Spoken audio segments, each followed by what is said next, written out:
Well, look, on your first point, the Prime Minister has been in all of our thoughts over these last few weeks as he's faced a very difficult encounter with the virus, and we are all delighted that he is going to be back at the helm and returning to work tomorrow.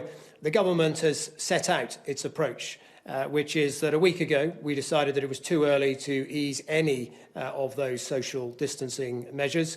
It will be reviewed again in a couple of weeks' time, and that would be the right moment to consider the scientific evidence that we have, particularly the latest medical evidence. Very important that we don't do this prematurely and risk a second peak.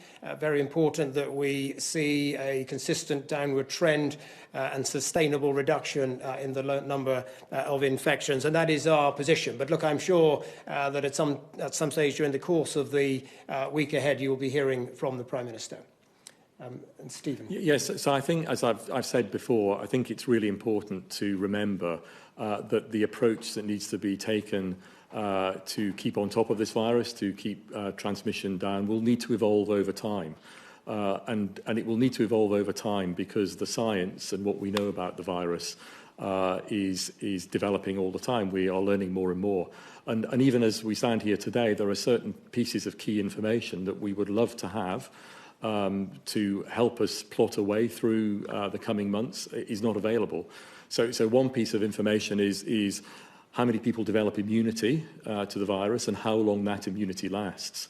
And the truth of it is, of course, that we won't know how long immunity lasts until we have got some way into this epidemic and we've been able to follow individuals in a serial way, in other words, take blood tests over months to see what happens to their immunity, their antibody levels.